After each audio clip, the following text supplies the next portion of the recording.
কর্পোরেটে যে জায়গাগুলো দরকার, তার পার্সোনাল স্কিলস দরকার, তার ওয়ার্ক প্লেস স্কিল দরকার, তার টেকনোলজি স্কিল দরকার।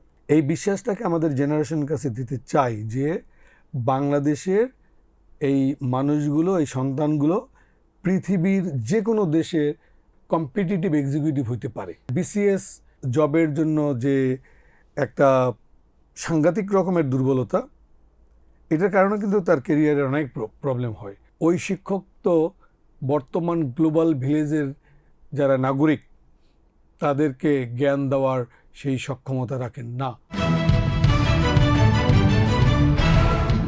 ডেইলি টাইমস অফ বাংলাদেশের নিয়মিত টক শো টাইমস টকে আপনাদের স্বাগত জানাচ্ছি।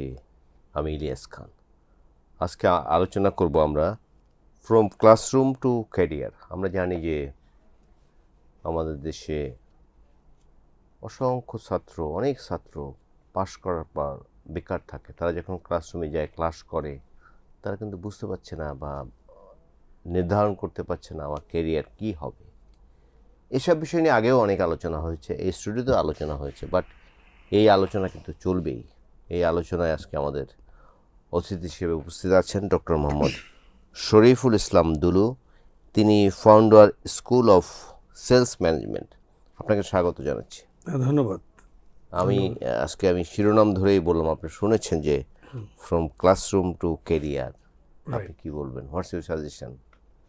ইউসি, এটা একটা বাস্তবতা যে বাংলাদেশে আমাদের যে বিশাল সংখ্যক যে স্টুডেন্ট, তাদের আসলে ডেস্টিনেশন সম্পর্কেই তাদের একটা ধারণা কম।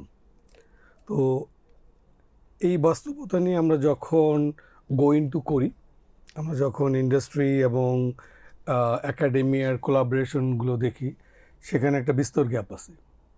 এই বিস্তর গ্যাপের যে প্রথমত যেটা ফাইন্ডিং, সেটা হচ্ছে আমরা এখনও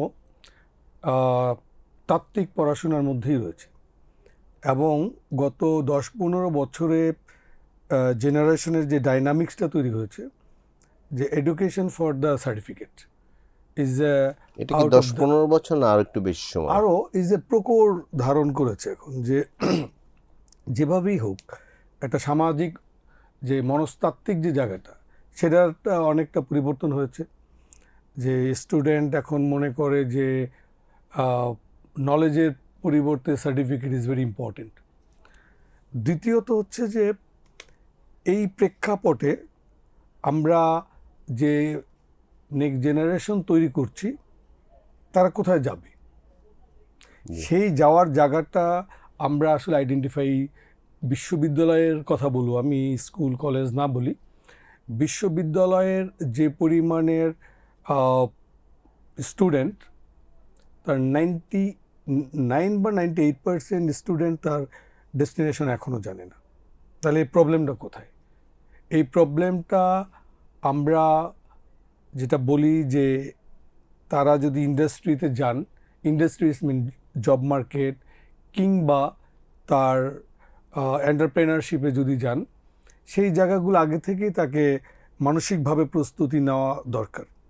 কিন্তু অনেক বিশ্ববিদ্যালয় তো এখন ক্যারিয়ার অ্যাডভাইজার আছে, আমি যতটুকু জানি। আমরা স্পেশালি যাদের রয়েছে, স্পেশালি প্রাইভেট ইউনিভার্সিটিগুলো এটা ফোকাস করেছেন, কিন্তু ইন্ডাস্ট্রির সাথে সেই টু দি পয়েন্টে তাদের কোলাবোরেশনটা হয়ে ওঠে নাই। যেমন আমরা যদি মনে করি যে ইন্ডাস্ট্রি একটা জব, সাপোজ ম্যানেজমেন্ট ট্রেইনি, এই পোস্টে যদি একজন স্টুডেন্ট তার কেরিয়ারে প্রথমেই, this is very opening position, এই পজিশনটা কি চায় বেসিক্যালি? আমি যদি স্টুডেন্ট হিসেবে জানি যে আমি এক্স জবটা করতে চাই, এই এক্স জবটার জন্য এই ম্যাটেরিয়ালস বা এই রেডিনেস আমাদের দরকার।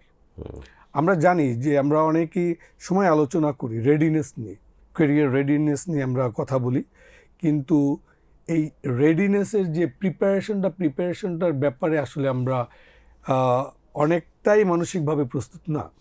যেমন এক্স জবের জন্য তার একটা রেসপন্সিবিলিটির কিন্তু একটা লিস্ট থাকে। ABCD করে লিস্ট থাকে। আমি যদি মনে করি স্পেসিফিক, যদি আমার টার্গেট সেট করে থাকি যে আমি এই জবে এই পজিশন আমি যেতে চাই, তাহলে কিন্তু আমি ঠিক করতে পারবো, ব্যাক ক্যালকুলেশন করতে পারবো যে এইটার জন্য আমার কি কি দরকার। আমি যখনই জানবো আমার এইটা এই এই আইটেমগুলো আমাকে রেডি করতে হবে বা এই পরিমাণের এসেনশিয়ালস আমাকে দরকার, আমি প্রিপারেশন নেব। তাহলে এই বিষয়টা কে বলবে তাকে? এই বিষয়টা বলার জন্য ইন্ডাস্ট্রি এবং একাডেমিয়ার যে কোলাবোরেশনটা দরকার, সেখানে আমাদের এখন স্টিল হিউজ গ্যাপ। আমরা অনেক বিশ্ববিদ্যালয়ে যাই, কোনো কাজই নেই আসলে, না কাজই হচ্ছে না এই না, আপনি যেটা বললেন। এখন যেটা হচ্ছে যে এই generation is a technology generation. তাদেরকে শিক্ষকদের যে জায়গাটা, শিক্ষক আর স্টুডেন্টের মধ্যে যে কোয়ালিটি টাইমের যে রিলেশনশিপটা দরকার, সেই জায়গাটাও গ্যাপ রয়েছে। হ্যাঁ, তো আমরা যখন ইন্ডাস্ট্রিতে দেখি যে একজন স্টুডেন্ট আসলো, আমার দরকার 1 থেকে 100, সে তার এই ব্যাপারে স্পেসিফিক নলেজ যদি 10, 9, 6 হয়, এবং অনেকের একদম 0। MBA করা একজন ছেলে বা মেয়ে, তাকে ইন্ডাস্ট্রির মিনিমাম 50 to 60 আইডিয়ালি জানা উচিত, যারা বিজনেস ফ্যাকাল্টিতে পড়েন। বিজনেস ফ্যাকাল্টির একজন স্টুডেন্ট যখন বিজনেস ইন্ডাস্ট্রিতে যান, তখন যেটা হয়, সে যদি দিকভ্রম হয়, সে যদি একদম নতুন করে শুরু করে, তখন তার জন্য যতটুকু ক্ষতি, ইন্ডাস্ট্রিও খুব হেল্পলেস হয়। যে ইন্ডাস্ট্রি একজন এক্সিকিউটিভকে রিক্রুট করবে কেন? তার চাহিদার কারণে, তার প্রয়োজনে। তার প্রয়োজনটা কি? সেই প্রয়োজনের বিষয়টা যদি, এটা is about the marketing, it's about the selling buying, যে I am buying their resource effectiveness, তাই না? তার মধ্যে যদি 0 থাকে, আসলে আমি কেন নিব? সেটাই। হ্যাঁ, আমাদের দেশে এখন ইউনিভার্সিটিগুলোতে, আমি যদি বড় একটা ইউনিভার্সিটি বলি, বাংলাদেশের সর্ববৃহৎ ইউনিভার্সিটি হচ্ছে national university, is about 4.2 million student ওখানে পড়ে। তাদের মোস্ট প্রবলি 2275টা অ্যাফিলিয়েটেড ইনস্টিটিউট, যাদেরকে আমরা কলেজ বলি, ডিগ্রি কলেজ। এই কলেজগুলোতে আমরা দেখি যে মফস্বল বা শহরের যে কলেজগুলো, তাদের আসলে ইনপুট কি? ইনপুট যদি গার্বেজ হয়, আউটপুট গার্বেজ হবে, ইজ ভেরি নর্মাল। তো এই টেকনোলজির দুনিয়ায় এখন this is absolutely global citizen. আমাদের যারা এখন স্টুডেন্ট, আমাদের যারা সন্তান, ওরা কিন্তু আমাদের মতো লোকাল সিটিজেন না, they are very much global citizen. তারা গ্লোবাল ভিলেজের বাসিন্দা। অ্যাবসলিউটলি। সেই জায়গাটা যেটা হচ্ছে, আমাদের রেডিনেসটা কি গ্লোবালি হচ্ছে কিনা, এটা খুব ইম্পর্টেন্ট কোশ্চেন। হ্যাঁ, আমরা রেডিনেস বলতে যেটা বলি, অ্যাড এসেনশিয়ালস। যে আমরা যখন ইন্টারমিডিয়েট পাস করে ইউনিভার্সিটি যাচ্ছি, আমরা কিন্তু ইউনিভার্সিটিতে আবার অনেকগুলো এসেনশিয়ালস আমরা অ্যাড করি। এই এসেনশিয়ালসগুলো আমরা কোত্থেকে নিই? শুধু কি বই থেকে নিব, নাকি আমরা ইন্ডাস্ট্রির যে বাস্তবতা, সেই বাস্তবতা থেকে আমরা এসেনশিয়ালসগুলো নিব? আমি যখন কর্পোরেটে যাচ্ছি, আমাকে আরও এসেনশিয়ালস অ্যাড করতে হয়। This is the inclusive readiness for the corporate. তো কর্পোরেটে যে জায়গাগুলো দরকার, তার পার্সোনাল স্কিলস দরকার, তার ওয়ার্ক প্লেস স্কিল দরকার, তার টেকনোলজি স্কিল দরকার। আমরা যদি ইউনিভার্সিটিগুলোতে যাই, আমাদের ইউনিভার্সিটিগুলো এখনও টেকনোলজিকে একটা লাক্সারি আইটেম হিসেবে আমরা দেখি, but it's not the luxury item, this is very basic, তাই না? যে আমরা ঘুম থেকে উঠে ঘুমানো পর্যন্ত আমাদের দৈনন্দিন জীবনে আমরা যে বিষয়গুলোর উপরে ডিপেন্ড করি, সেগুলো টেকনোলজি। জি, রাইট। কোনো না কোনোভাবে আমার একজন এক্সিকিউটিভ যদি এখানে আসেন, সে আমি যেহেতু বিজনেস ফ্যাকাল্টির, জি। আমি বিজনেস ফ্যাকাল্টি নিয়ে বলি, যদি এক বিজনেস এক্সিকিউটিভ আসেন, উনি যদি বেসিক টেকনোলজির বেসিক নো হাউটা না জানেন, আর্টিফিশিয়াল ইন্টেলিজেন্সের যুগে, যেখানে marketing is driven by the artificial intelligence, sales, এগুলো ডাটাবেস, ডাটা অ্যানালাইসিস, হ্যাঁ, এই জায়গাতে সে যদি বেসিক টেকনোলজি সম্পর্কে ধারণা না থাকে, তাহলে এই হাউসটা কিন্তু হেল্পলেস হয়। তিনি সার্ভ করতে পারবেন না আসলে। Of course not, is very competitive. বাংলাদেশে প্রতি বছর অ্যাবাউট 2 মিলিয়ন, হ্যাঁ, 2 মিলিয়ন জব সিকার্স বের হচ্ছে। আমরা 2 মিলিয়ন? 2 মিলিয়নস। আমরা অ্যাভারেজে বাংলাদেশে ফর্মাল যে জব সেক্টর, জি। এটা অনেক বড় না, বাট ইনফর্মাল ইজ বিগ। তো ইনফর্মাল ইজ বিগ। তো আমাদের ইনফর্মাল জব যদি করতে চাই, ইউসি এখন ফ্রিল্যান্সিং এর একটা বড় মার্কেট তৈরি হচ্ছে, তাই না? And this is absolutely technology base. আমাদের যে curriculum, that is the first question, যে কারিকুলামের অবস্থা কী। আপনি বলতে চান কারিকুলাম ঠিক করতে হবে, অফকোর্স, যুগোপযোগী করতে হবে। অফকোর্স। কারিকুলাম যদি আমরা মনে করি শিক্ষা তো মানুষ বানানোর একটা প্রসেস, রাইট? জি। মানুষ বানানোর প্রসেসের মধ্যে মানুষ আসলে তার সোশ্যাল ভ্যালুজ, ম্যানার্স, এটিকেটসের বাইরে যে অ্যাক্টিভিটিস যেগুলো করে, সেই সভ্যতার প্রথম থেকে তার টুলস রয়েছে, রাইট? সেই টুলসগুলো এখন কোথায়? সেই টুলস এখন টেকনোলজি, রাইট? আমরা যেখানে যাই, আগে আমরা টেলিভিশন কিভাবে দেখতাম, এই জেনারেশন তো সে নলেজ নাই, চিন্তাই করতে পারে না। চিন্তাই করতে পারে না। সে মোবাইলের মধ্যে, সে এই 7 ইঞ্চিজ স্ক্রিনের মধ্যে তার পুরো পৃথিবী, সে ঘুরছে, সে দেখছে, কারণ knowledge is very open right now. তো আমি যেটা বলতে চাই যে বাংলাদেশকে গ্লোবাল মার্কেটে গ্লোবাল স্ট্যান্ডার্ড এক্সিকিউটিভ তৈরি করতে হবে। আর গ্লোবাল স্ট্যান্ডার্ড এক্সিকিউটিভ তৈরি করার জন্য, যদিও অনেক লেট আমরা, তারপরেও এখনই আমাদেরকে গ্লোবাল ইন্ডাস্ট্রি যেভাবে চায় সেভাবে ইকুইপ হওয়া খুব জরুরি। আমরা এখনও দেখি, আমাদের সময় আমরা সিবিটা কোথায় দিতাম? আমরা সিবি ঢাকা শহরের বিভিন্ন কোম্পানিতে, রাইট? কিন্তু বর্তমানে ওই মাইন্ড এখনো তৈরি হয় নাই যে আমি ঢাকা বিশ্ববিদ্যালয় কিংবা কোনো বিশ্ববিদ্যালয় থেকে পাশ করে আমার সিবিটা ইউরোপ, মিডল ইস্ট কিংবা আমেরিকান কোনো কোম্পানিতে যাবে। কারণ ওই বিশ্বাসটা কিন্তু আমরা এখনো তৈরি করে উঠতে পারি নাই। যেমন আমি যদি উসাইন বোল্টের তার বিশ্বাস বলি, পৃথিবীর মানুষ একসময় বিশ্বাস করতো না যে এই 9.212 সেকেন্ডে 100 মিটার দৌড়ানো যায়। তার দৌড়াম নিয়ে একদম সামনে থেকে আমি দেখেছি, আমার সৌভাগ্য হয়েছিল। Yes, yes, you're so lucky. So once he believed যে এটা সম্ভব, সে কিন্তু পেরেছে। হ্যাঁ, আমরা এই বিশ্বাসটাকে আমাদের জেনারেশনের কাছে দিতে চাই যে বাংলাদেশের এই মানুষগুলো, এই সন্তানগুলো পৃথিবীর যে কোনো দেশের কম্পিটিটিভ এক্সিকিউটিভ হইতে পারে। এবং অনেকে কিন্তু প্রমাণ করেছে অলরেডি, নাসা বা বিভিন্ন সংস্থা, মার্কিন যুক্তরাষ্ট্রের, ইভেন কানাডার যে কি বলে ইঞ্জিনিয়ারিং লেভেলে অনেকে কিন্তু আছে। অনেক জায়গায় এখন বাংলাদেশে মাল্টিন্যাশনাল কোম্পানি একসময় কেউ বিশ্বাসই করতো না যে বাংলাদেশের লোকজন চালাবে, রাইট?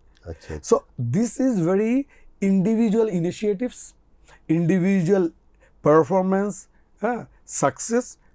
আমরা যদি এই উদাহরণগুলোকে ইনস্টিটিউশনাল অ্যাপ্রোচে যদি আমরা সামনে নিয়ে আসতে পারি, অ্যাজ পার দ্য এডুকেশন যদি আমরা সেভাবে তৈরি করতে পারি, I am very much sure. But সেটা কিভাবে সম্ভব? This is very simple. আমাদেরকে বসতে হবে এখন, পৃথিবী কি চায়, বাংলাদেশের ইন্ডাস্ট্রি কি চায়। আমার যদি অবজেক্টিভ হয় আমি গ্লোবাল স্ট্যান্ডার্ড এক্সিকিউটিভ তৈরি করব, 3 মাস 6 মাসের ট্রেনিংয়ে হবে না, তার বুনিয়াদ তৈরি করতে হবে। বুনিয়াদ তৈরি করতে হবে কোত্থেকে? প্রাইমারি স্কুল থেকেই। হ্যাঁ, ওখানে একটা মাইন্ডসেট তৈরি করা। হুম। পরিবার is a very big institute, right? আমরা যদি ওইটাও না পারি, আমরা যদি বিশ্ববিদ্যালয়ের যে 4 বছর যদি, এখন 5 বছর হ্যাঁ, এই 5 বছরে আমি গ্রাজুয়েশন বলেছি, আমরা যদি এই 5 বছরটাকে ডিজাইন করি, আমরা যদি শর্টিং করি, আমরা যদি গ্রেডিং করি অ্যাজ পার তার এক্সপেকটেশনস, আমরা যদি গ্রুমিং করি, অনেক বিশ্ববিদ্যালয় করে। যেমন আমরা ঢাকা বিশ্ববিদ্যালয়ের মার্কেটিং ডিপার্টমেন্টের অ্যালামনাই অ্যাসোসিয়েশন, তারা একটা ক্যারিয়ার ক্লাব করেছে। আচ্ছা। তারা ইন্ডাস্ট্রির সাথে লিঙ্কেজ করা, ইন্ডাস্ট্রির লোকজন এসে প্রথমেই একজন ডিরেক্টর রয়েছেন, উনি আলাদা করে ফেলছেন, করার পরে অ্যাজ পার দেয়ার রিকোয়ারমেন্ট তাকে গ্রুমিং করা। জি জি। তার মানে হচ্ছে কি, এই ছেলে বা মেয়েটা যেখানে যাবে, অপর সাইডে যারা বসা, তারা কিন্তু বুঝবেন ওকে আমি যা চাই তার সেই নো হাউটা তার রয়েছে। তো এই জায়গাটায় আসলে আমাদেরকে খুবই অ্যাড্রেস করা দরকার। আমাদের অনেক ছেলে মেয়ে এখন দেশের বাইরে। আর সবচেয়ে বড় প্রবলেম যেটা আমি স্পেশালি পাবলিক ইউনিভার্সিটিতে দেখি, তাদের বিসিএস জবের জন্য যে একটা সাংঘাতিক রকমের দুর্বলতা, এটার কারণে কিন্তু তার কেরিয়ারে অনেক প্রবলেম হয়। কারণ বিসিএস তো আসলে আমি যদি শুধু ঢাকা বিশ্ববিদ্যালয় বলি, এই বিশ্ববিদ্যালয়েরই প্রতি ইয়ারে যদি 5 থেকে 6,000 স্টুডেন্ট বের হয়, জি। এরকম 3টা ব্যাচ মিলে যদি পরীক্ষা দেয়, এই পরিমাণের বিসিএস এর প্রতি আসন কিন্তু নেই। আসন নেই। না থাকার কারণে যেটা হচ্ছে, তারা কিছুদিন পরে, অনেক দিন, এই যে 2-2.5 বছর বা 3 বছর এখানে সময় নষ্ট করলো, হুম। সময় নষ্ট করে যখন আবার কর্পোরেটে যায়, গিয়ে দেখে তারই জুনিয়র সিনিয়র হয়ে গেছে। একজন জুনিয়র অন্য ইউনিভার্সিটির, তার টার্গেটই ছিল সে কর্পোরেটে কাজ করবে, তার প্রিপারেশনটা সেভাবে ছিল। যখন গিয়ে দেখে সে তার বস, তখন সে আবার একটা মানসিক প্রেশারে থাকে। তো আমাদেরকে এডুকেশনের কোয়ালিটি, এডুকেশনের design, absolutely it must be the target oriented design. আমি যদি মনে করি আমার এই গ্রুপ ইন্ডাস্ট্রিতে কাজ করবে, আমাকে অবশ্যই কারিকুলাম ইন্ডাস্ট্রি বেস করতে হবে। আমাকে সাপ্লাই চেইন ম্যানেজমেন্ট যদি আমি পড়াই, আমি যদি পাস করার জন্য পড়াই এক ধরনের, আর আমি যদি কাজ করানোর জন্য পড়াই, তাকে কিন্তু আমাকে সেই জায়গাটা করতে হবে। আমাদের এখন দ্বিতীয়টি করা উচিত, আপনি যে দুটি কথা বললেন। রাইট। আমাদের ওই ডিজাইনগুলো আসলে হয় কি, এখন অনেক ইউনিভার্সিটি কারিকুলামে হাত দিয়েছে অনেকেই, এবং তারা ইন্ডাস্ট্রি এক্সপার্টদেরকে নিচ্ছেন। হ্যাঁ, কারণ আমাদের বিশ্ববিদ্যালয়ে, আমি শ্রদ্ধা নিয়েই বলি, যারা শিক্ষক রয়েছেন তারা অ্যাবসলিউটলি একাডেমিক। আমাদের সিংহভাগ শিক্ষকের তাদের ইন্ডাস্ট্রির সাথে সংযোগের জায়গাটা অনেকটাই কম, যে কারণেই হোক, হয়তো এই কালচারটাই গড়ে ওঠে নেই। তারা থিওরিটিক্যাল জ্ঞান আছে তাদের, প্র্যাকটিক্যাল জ্ঞান নেই কোনো।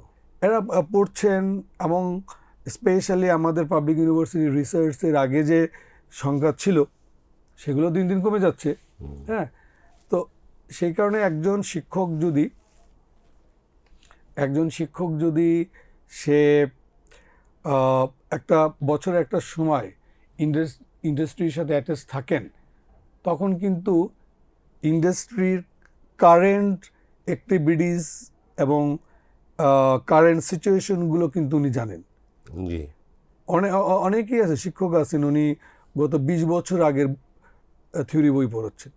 যেমন আমরা 90s যারা মার্কেটিং পড়েছি, সেই মার্কেটিং কিন্তু এখন আর অচলও বলবো না, জাদুঘরে থাকার মতো, রাইট? আচ্ছা আচ্ছা আচ্ছা। সো এই যে মার্কেটিংয়ের ডাইনামিক্স পরিবর্তন, এই পরিবর্তনের সাথে যদি খাপ খাওয়াতে না পারি, আমি যদি গত 30 বছরের আগের মার্কেটিংকে ধরে রাখি, আমি তো ইন্ডাস্ট্রিতে থাকতে পারবো না। So this is the point. Basically প্রথমত আমাদের একটা মাইন্ডসেট তৈরি করা দরকার। দ্বিতীয়ত আমাদেরকে মাইন্ডসেট কি যে আমাকে গ্লোবাল এক্সিকিউটিভ বা yes right now we people are the global citizen. So আমাকে বিশ্ব কোন দিকে যাচ্ছে, হ্যাঁ, আমাকে সেই জায়গাটাকে আমাকে ট্রিগার করতে হবে। দেন অ্যাজ পার দ্য নেকটা ওইদিকে রাখতে হবে আমরা অ্যাবসলিউটলি যা কিছু করি। আমার এই লোকাল পড়াশোনায় কিছু হবে না, কারণ আমি তো এই লোকাল না। আমি তো এখন গ্লোবাল ভিলেজের অংশ। অ্যাবসলিউটলি আমি হচ্ছি গ্লোবাল ভিলেজের মানুষ, কিন্তু আমি আচার আচরণ পড়াশোনা জ্ঞান সব হচ্ছে লোকাল। হচ্ছে না তো, এটা তো হচ্ছে না। আচ্ছা আচ্ছা। এই এই এই জায়গাটাই। দ্বিতীয়টা হচ্ছিল গিয়া এডুকেশন। আমরা যদি শিক্ষা বলি, শিক্ষার দুটো মূল বেসিক, একজন হচ্ছে শিক্ষক, আরেকজন হচ্ছে শিক্ষার্থী, জি রাইট? এই দুই জায়গার কোয়ালিটি, এই দুই জায়গার রিলেশনশিপ এনশিওর করা খুবই জরুরি। আমাদের এখন যে জায়গাটা তৈরি হয়েছে, জি আমরা তো অনেক কলেজ শিক্ষক দেখি, শিক্ষক তাদের একটা বড় অংশের ধারণা চেয়েই আর কি চাকরি করার করি। শিক্ষকের যে মূল যে মূল্যবোধের জায়গা, আমরা শিক্ষক বলতে কবি আলাওয়ালের যে কবিতা পড়েছি, হ্যাঁ, সেখান থেকে আমরা পেশাজীবী শিক্ষক যখন হয়েছি, তখনই আমার কাছে মনে হচ্ছে যে আমরা আমাদের শিক্ষার যে মূল জায়গা থেকে অনেকটাই বিচ্যুত। শিক্ষক নিয়োগ, আমার বিভিন্ন কলেজে, আমরা একটা কলেজ দেখি, যখনই শিক্ষকদেরকে দেখি, হ্যাঁ, ওই শিক্ষক তো বর্তমান গ্লোবাল ভিলেজের যারা নাগরিক তাদেরকে জ্ঞান দেওয়ার সেই সক্ষমতা রাখেন না। শিক্ষকদের প্রতিনিয়ত ট্রেনিং দরকার। শিক্ষক যদি প্রতিনিয়ত উনি শার্প হন, উনি আরেকটা শার্প তৈরি করার মতো এখতিয়ার রাখেন। আর স্টুডেন্টদের যে, আমি মাইন্ড নিয়ে কথা বলতেছি, স্টুডেন্টদের যে এখন যে মাইন্ড, তারা অ্যাট এনি কস্ট, যে তাদের তো এখন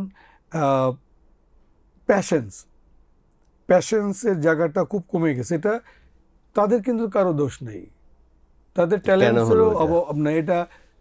এটা আমাদের পরিবর্তিত সামাজিক সংস্করণ। এটা যেমন আগে আমরা 1 মিনিটের একটা টেলিভিশন কমার্শিয়াল দেখতাম, তাই না? Is a 60 seconds. এখন তারা 3 সেকেন্ডের একটা রিল দেখে। এর মধ্যেই কিন্তু আমাদের সাথে তাদের গ্যাপটা হচ্ছে 57 সেকেন্ড, কিন্তু এক জায়গায় নাই। এই জেনারেশনকে ক্যাচ করা, তাদেরকে প্রপার হ্যান্ডেলিং করা এবং তাদেরকে মনিটরিং করার জন্য যে দক্ষ মানুষগুলো দরকার, সেই জায়গাটার গ্যাপ আছে। এখনকার একটা কালচার হয়েছে যে নলেজের পরিবর্তে পাস করা, সার্টিফিকেট বেসড এডুকেশন, হ্যাঁ, এটা আমাদের জন্য খুবই ক্ষতিকর। আমরা এই কালচার থেকে যদি বের হইতে না পারি, আমাদের আগামী জেনারেশন অ্যাসেটের পরিবর্তে কিন্তু লাইবিলিটিস হওয়ার পসিবিলিটিসই বেশি। তো সেই জায়গাটা আমি বলবো আমরা কিছু কাজ শুরু করেছি, যেমন সেটা হচ্ছে university, industry and government collaboration. We started the seminars and we started stakeholders meetings, যে how we can change the things, and আমরা এই জায়গাটাকে কিভাবে আমরা বাস্তবিক এবং ইন্ডাস্ট্রিমুখী করতে পারি। সো ইন বিটুইন যে 3টা গ্রুপ রয়েছে, ইন বিটুইন যেমন মেইন স্টেক হোল্ডার হচ্ছে ইউনিভার্সিটি, একাডেমি, আচ্ছা হ্যাঁ, তাদেরকে আসলে ইনিশিয়েটিভটি নিতে হবে। আমরা ইন্ডাস্ট্রি থেকে আমাদের যে পরিমাণের সাপোর্ট অ্যান্ড এফোর্ট দেওয়া দরকার, ইন্ডাস্ট্রি ইজ রেডি, কিন্তু একাডেমিয়ার অনেক জায়গায় একটা বড় অংশ they are very open to work with industry as per their guidelines, কিন্তু একটা আরেকটা অংশ দে আর ভেরি রিজিড, যে ওই যে পুরনো জায়গা, অনেক শিক্ষক বলেন যে শিক্ষা হচ্ছে ফিলোসফি, তো ওরা আসবে এখানে জ্ঞান নিবে, জ্ঞান নিয়ে চলে যাবে, হ্যাঁ, তো এই জায়গাটা থেকে আমাদের বের হইতে হবে। আমাদের ছোটবেলা থেকে যে কালচার, লেখাপড়া হচ্ছে প্রেশারের মধ্যে থেকে আমরা লেখাপড়া করেছি। লেখাপড়া কিন্তু এখনো একটা বড় ম্যাক্সিমাম অংশই আমরা কিন্তু এনজয় করি না, রাইট, কারেক্ট? সো আমরা যেহেতু এনজয় করি না, আমরা কবে পাস করব, আমরা কবে যাব? আমরা ইন্ডাস্ট্রি তো দেখি, স্কুল অফ সেলস ম্যানেজমেন্ট, আমরা ইন্ডাস্ট্রিতে যারা কাজ করে, ইউসি বাংলাদেশে অ্যাবাউট 5 মিলিয়ন, 50 লাখ মানুষ এই সেলস মার্কেটিং প্রফেশনে কাজ করে। তার মধ্যে প্রায় 4.8 মিলিয়ন মানুষ তারা ডিরেক্টলি সেলসে কাজ করে। আমরা এই সেলসের যারা প্রফেশনাল রয়েছেন তাদের ক্যাপাবিলিটি নিয়ে আমরা কাজ করি, স্কিল এনহ্যান্স করার জন্য। অনেক সময় দেখা যায় যে তাদের চাকরি করার যত আগ্রহ, এই চাকরিটাকে উদ্যোক্তা আগ্রহ নেই, না, উদ্যোক্তা নেই, চাকরিটার মধ্যে থেকেই এই চাকরিটার ব্যাপারে নলেজ নেওয়া, ডেভেলপ করা, সেই জায়গাটাও কম আগ্রহ। তো এই যে আমরা একটা নলেজ বেস এডুকেশন বা জেনারেশন থেকে আমরা যখন একটা ডিফারেন্ট জেনারেশনে ঢুকে যাচ্ছি, হ্যাঁ, সো ওই জায়গাটা থেকে আমার কাছে মনে হচ্ছে যে আমাদের বের হওয়া খুবই জরুরি। আজকে তার শিক্ষার্থী তারা আন্তর্জাতিক মানের এক্সিকিউটিভ তৈরি হোক, ভালো ভালো কাজ করুক দেশের বাইরে, শুধু শ্রম দেওয়ার জন্য যেন তাদেরকে বিদেশ যেতে না হয়, এই আশাবাদ ব্যক্ত করে আমাদের আজকে আলোচনা শেষ করছি। আবার আপনাকে ধন্যবাদ জানাচ্ছি। অসংখ্য অসংখ্য ধন্যবাদ। অ্যান্ড আমি টাইমস চ্যানেলের যারা দর্শক এবং যারা আয়োজক সকলের প্রতি আমার শ্রদ্ধা এবং আমি শুভকামনা জানাচ্ছি। আপনাকে ধন্যবাদ।